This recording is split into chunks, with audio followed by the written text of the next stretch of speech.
2 दिवसीय दौरे पर गए सीएम हेमंत सोरेन के आवास पर सोमवार को अचानक ईडी की कार्रवाई हुई। इसके बाद झारखंड में सियासी और प्रशासनिक गर्मी बढ़ गई है। प्रवर्तन निदेशालय की टीम आज सुबह ही दिल्ली में मुख्यमंत्री हेमंत सोरेन से पूछताछ करने के लिए पहुंची। ईडी की टीम कथित जमीन घोटाले से जुड़े मनी लॉन्ड्रिंग मामले में झारखंड के सीएम और जेएमएम के कार्यकारी अध्यक्ष हेमंत सोरेन से पूछताछ कर रही है। जानकारी के अनुसार पुलिस मुख्यालय के द्वारा झारखंड के सभी जिलों के पुलिस अधीक्षकों को हाई अलर्ट पर रहने को कहा गया है। इसके लिए सभी जिलों के पुलिस अधीक्षकों को निर्देश दिए गए हैं।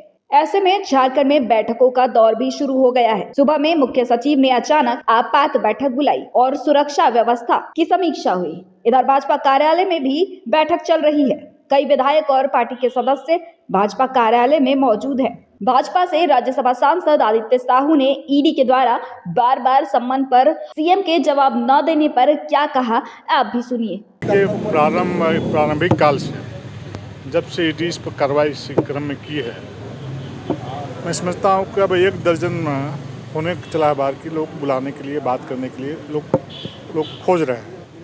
लेकिन बार बार ईडी के समक्ष जाने से बहाना बना करके भागना, ईडी के पास नहीं जाना, ईडी के प्रति गलत बयानबाजी करना, ये दूर दूर तक न्याय संगत नहीं है। ईडी एक संवैधानिक ढांचा है, संरचना है, उसकी अवहेलना करना ये कानून का अवहेलना है।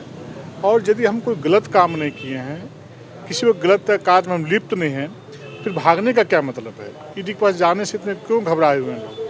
इसलिए इस राज्य की जनता जानना चाहती है कि माननीय मुख्यमंत्री जी को इस राज्य के 3.5 करोड़ लोगों का विकास करने की जिम्मेदारी दी गई थी, लेकिन लगातार 4 वर्षों तक विकास के सारे कार्य ठप पड़े हुए हैं। और माननीय मुख्यमंत्री जी अपने परिवार, अपने वंश और अपने गिने चुने लोगों का विकास में लगे रहे, ये राज्य की जनता जानती है। और ईडी तो 2014 से पहले भी, जब कांग्रेस की सरकार थी, जब घपले और घोटाले बड़े पैमाने पर इस देश में हो रहे थे, उस समय भी कार्रवाई कर रही थी।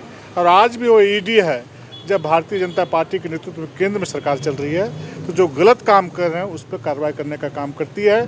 चाहे वो कितनों ही बड़ा आदमी क्यों ना हो, कितनों ही बड़ा पद व्यक्ति क्यों ना हो, वो निष्पक्ष रूप से कार्रवाई करती है। इसलिए ईडी के पास जा करके अपनी बातों को माननीय मुख्यमंत्री जी को, उनके पिता आदरणीय शिबू सोरेन जी को रखनी चाहिए।